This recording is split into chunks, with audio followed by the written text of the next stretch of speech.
শুভ সকাল আমার প্রিয় বন্ধুরা, তোমরা সবাই কেমন আছো? আশা করছি তোমরা সবাই খুব ভালো আছো।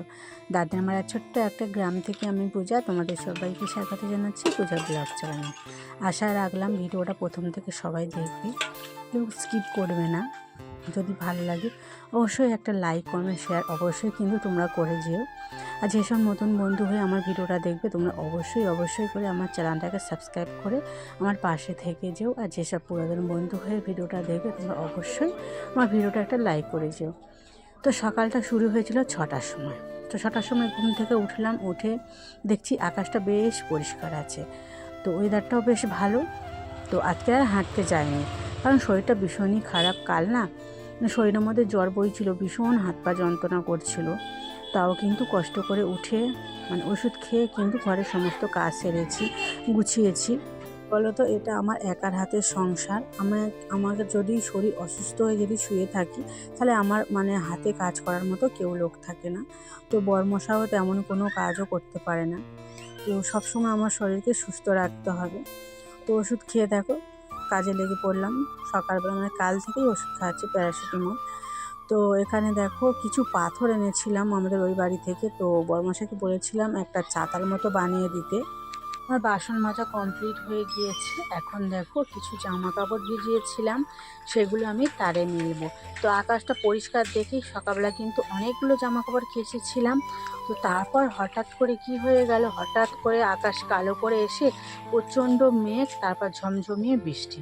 তো কিছু জামা কাপড় মেলছিলাম, মেলতে হঠাৎ বৃষ্টি এসে গিয়েছিল।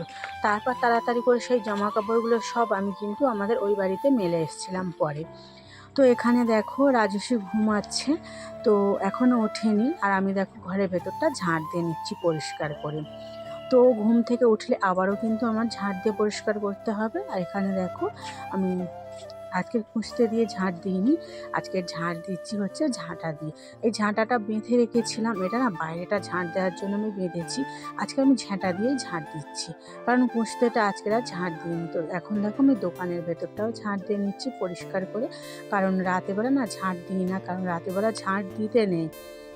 তো এর জন্য রাতেবেলা দেওয়া হয় না। এখন দেখো আমি বাইরেটা ঝাঁট দিয়ে পরিষ্কার করে নিচ্ছি। হঠাৎ টিপ করে বৃষ্টি পড়ছিল বলে জামা কাপড়গুলো মেললাম না, তো দাবার মধ্যে বেঁধে দিয়ে এসেছি। আবার দেখো বৃষ্টিটা কিন্তু এখন থেমে গিয়েছে। এখন দেখো বাইরেটা আমি ঝাঁট দিয়ে পরিষ্কার করে নিচ্ছি। তো দেখো এখনও কিন্তু তেমন একটা লোকজন নেই। তো আমি 6:30টার মধ্যে দোকানটা আজকে খুলে ফেলেছি। তো তারপর বরমশাই না বাজারে চলে গিয়েছিল কিছু মাল কেনার জন্য দোকানে, যেহেতু কালকে যেতে পারেনি তো এর জন্য। আর আমি বলেছিলাম আমার জন্য টক দই আনার কথা, তো তার জন্য দেখো 2টো টক দই এনেছে আর 2টো লেবু এনেছে। এখন না লেবুর প্রচণ্ড দাম, এই ছোটো লেবু নিয়েছে কিন্তু 5 টাকা করে পিস। তো এর জন্য বরমশাই বেশি আনতে পারেনি। তো টক দইগুলো না আমি নর্মাল ফ্রিজে রেখে দিলে না কেমন একটা জল ভাব হয়ে যায়, তার জন্য আমি কিন্তু ডিপ ফ্রিজের মধ্যে কিন্তু টক দইটা রেখে দিচ্ছি। তো দেখতে পাচ্ছ ডিপ ফ্রিজের মধ্যে 2টো না টক দই রয়েছে। তো এই টক দইটা রেখে না বরফ জমে গিয়েছে আর তুলতে পারিনি। তো তারপর দেখতে পাচ্ছ কি অবস্থা।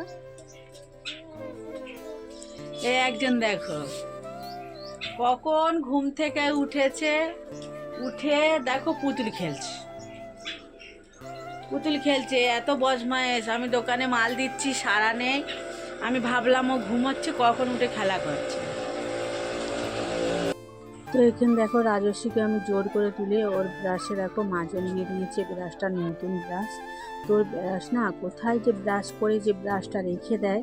আমি প্রত্যেক দিনও ঘুম থেকে ওঠাবার ব্রাশ আমাকে কিন্তু খুঁজতেই হবে, তিনি কোথায় রাখে আমি কিন্তু খুঁজে পাই না। তো এখানে দেখো আমি সকালবেলা বরমশাই বাজার থেকে এসে ফুচকা ভাজতে চলে গিয়েছে ওই বাড়িতে। তো সকালে কিছু টিফিন বানানোর সময় পাইনি। তো এখন বাজে 10টা মতো। তো ভাবলাম কিছু আলুর একটু বড়া বানানো যাক, তার জন্য দেখো আলুটা গ্রেট করে নিয়েছি। তার মধ্যে আমি পেঁয়াজ কুচিয়ে দিয়েছি, কাঁচা লঙ্কা দিইনি কারণ আমার মেয়ে খেতে পারে না। তো এর মধ্যে দিচ্ছি দেখো কিছু কর্নফ্লাওয়ার আর দিচ্ছি 2 চামচ হচ্ছে বেসন। তো লবণ হলুদ সবই দিয়ে দিয়েছি এখন হাত দিয়ে, কারণ এইসব মাখামুখি চামচ দিয়ে কিন্তু হয় না। আমরা গ্রামের মানুষ, আমরা হাত দিয়ে মাখতে বেশ পছন্দ করে থাকি। আর হাত দিয়ে মাখতে ভালোভাবে কিন্তু মেখে থাকি। তো ওটা মাখিয়ে নিয়ে আর কিন্তু আমার বড়াটা ভাজা হয়নি, একদম ভাত বসিয়ে দিয়ে এসেছি। কারণ বরমশাই এখনও ফুচকা ভেজে আসেনি, কারণ গরম গরম ওকে ভেজে দেবো বলে। তো ভাতটা হয়ে যাওয়ার পরে দেখলাম ও এখানে দোকানে চলে এসছে। তার জন্য আমি কিন্তু একটু দেরি করেই ভেজে দিচ্ছি। তো কড়া বসিয়ে দিয়েছি, কারণ আমাদের এখানে না কারেন্ট নেই, কারণ বৃষ্টি হচ্ছে। তো সকাল ওই 7টা থেকে বৃষ্টি শুরু হয়েছে, এখনও বৃষ্টি হচ্ছে।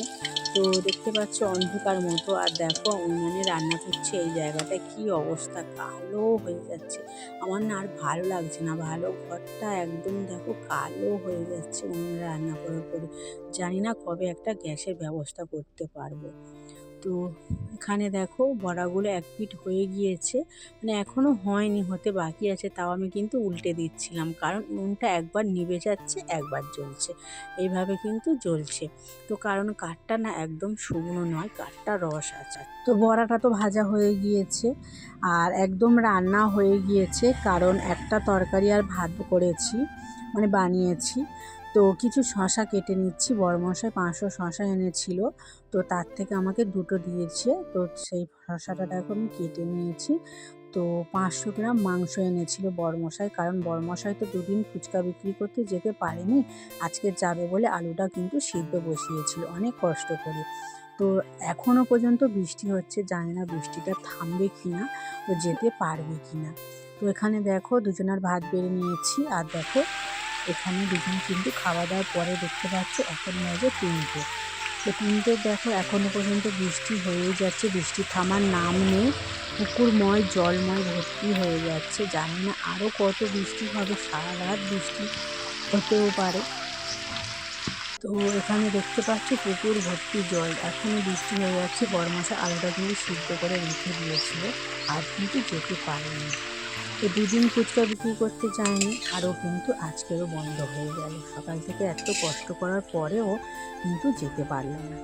তো তারপর না মেয়ে দুপুরবেলা ভাত একদমই খেতে চায়নি, কারণ ও ইলিশ মাছ খাওয়ার জন্য বায়না করছিল। তো আমাদের মধ্যবিত্ত পরিবারে ইলিশ মাছ কীভাবে কিনবো বলতে পারো? তো ইলিশ মাছটা কিনতে পারেনি, তো ওর জন্য দুপুরবেলা একদমই ভাত খায়নি, কান্নাকাটি করছিল। সন্ধ্যাবেলাও কিন্তু কিছু খেতে চাইছিল না। তো ওকে বুঝিয়ে বাজিয়ে বললাম কালকে ইলিশ মাছ এনে খাবো, তো বাবা ফুচকা বিক্রি করতে গেলে ইলিশ মাছ কিনে এনে দেবো।